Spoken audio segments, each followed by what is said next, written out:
హైదరాబాద్ నాచారంలో జరిగిన మురళీకృష్ణ హత్య కేసును పోలీసులు ఛేదించారు. ఒంటిపై ఈ చట్నీ పడేశాడని మురళీకృష్ణను కొందరు యువకులు కిరాతకంగా హతమార్చారు. 2 గంటల పాటు కారులో తిప్పుతూ సిగరెట్లతో కాల్చుతూ చివరికి కత్తితో దారుణంగా హత్య చేశారు. ఎన్జీఆర్ ప్రాంతంలో యువకులతో కలిసి టిఫిన్ చేస్తుండగా ఓ యువకుడిపై అనుకోకుండా చట్నీ పడింది. దీంతో మురళీకృష్ణను బలవంతంగా కారులో ఎక్కించుకొని దాడి చేశారు. నిందితుల నుంచి తప్పించుకునేందుకు కారులో నుంచి దూకి పారిపోతుండగా వెంబడించి మరీ దారుణంగా హత్య చేశారు. కేసు నమోదు చేసి దర్యాప్తు చేపట్టిన పోలీసులు నిందితులు మహమ్మద్ జునైద్, షేక్ సైఫుద్దీన్, మణికంఠ, ఓ మైనర్ ఉన్నట్లు గుర్తించారు. నిందితుల సెల్ ఫోన్ సిగ్నల్స్ ఆధారంగా అరెస్ట్ చేసి రిమాండ్కు తరలించారు పోలీసులు.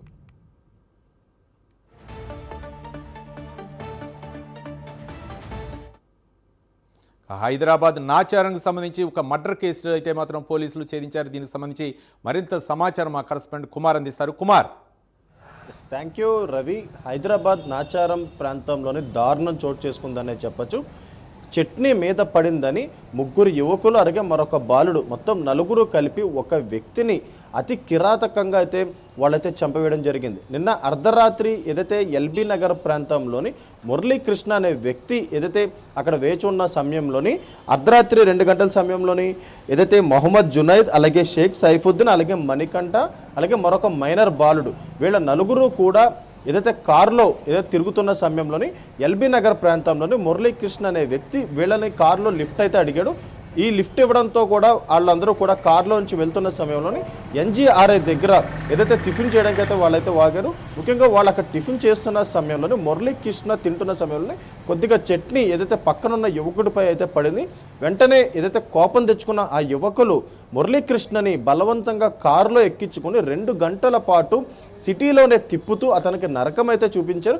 పిడిగుడ్డులు గుద్దుతూ అలాగే సిగరెట్ కాల్చి అతనిపై వాతలు కూడా పెట్టడం జరిగింది. ఆ తర్వాత కత్తి తీసి అతి కిరాతకంగా అతనిని పొడిచేందుకైతే ప్రయత్నించారు. ముఖ్యంగా ఈ సంఘటన సమయంలోనే మురళీకృష్ణ వాళ్ళ నుంచి తప్పించుకునేందుకు కూడా కారు దిగి పారిపోతున్న సమయంలో కూడా మురళీకృష్ణని వెంబడించి మరి ఈ 4 యువకులు కారులోని ఏదైతే మురళీకృష్ణ అయితే పట్టుకున్నారో ఆ తర్వాత కత్తితో అతి కిరాతకంగా అతన్ని అయితే చంపేయడం జరిగింది. అతను చనిపోయాడని తెలుసుకున్న తర్వాత వారు 4 కూడా కారు ఎక్కి అక్కడి నుంచి నేరుగా ఏదైతే మల్లాపూర్లోని ఎల్ఎన్ రెడ్డి నగర్కి సంబంధించి ఆ ప్రాంతానికి అయితే వెళ్ళిపోయారు. వెళ్ళే దారిలో అంటే వీళ్ళు యూజ్ చేసిన కత్తిని కూడా ఏదైతే మార్గం మధ్యలో పడేసి ఆ తర్వాత మల్లాపూర్లోని ఏదైతే కార్ పార్క్ చేసి అక్కడి నుంచి అయితే వీళ్ళైతే వెళ్ళిపోవడం జరిగింది. ఆ తర్వాత కేసు నమోదు చేసుకున్న పోలీసులు కూడా ఈ కేసును అయితే ఛేదించారు.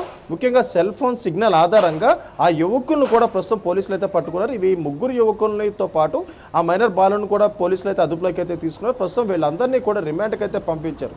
కేవలం చట్నీ పడిందనే కోపంతో మురళీకృష్ణ అనే వ్యక్తిని అతి కిరాతకంగా ఈ 4 కూడా చంపేయడంతో కూడా ఏదైతే ఆ కుటుంబ సభ్యులు ఇచ్చిన ఫిర్యాదు మేరకు పోలీసులు కూడా దీనిపై ప్రత్యేకంగా అక్కడ ఉన్న సీసీటీవీ ఫుటేజ్ మొత్తాన్ని సేకరించిన తర్వాత వీళ్ళ సెల్ ఫోన్ సిగ్నల్ ఆధారంగా వీళ్ళు ఎక్కడ ఏదైతే ఎల్బీ నగర్లో మురళీకృష్ణని ఏదైతే పికప్ చేసుకున్నారో ఆ తర్వాత ఎక్కడ టిఫిన్ చేస్తారో ఆ తర్వాత ఎక్కడ ఇతన్ని హత్య చేశారనే దానిపై పూర్తిగా సీసీటీవీ మొత్తం వెరిఫై చేసి ఫోన్ సిగ్నల్స్ ఆధారంగా కూడా ఏదైతే ఈ 4 యువకులను కూడా పట్టుకున్నారు. ప్రస్తుతం వీళ్ళందరినీ ఏదైతే జైలుకు కూడా తరలించడం జరిగింది. రవి.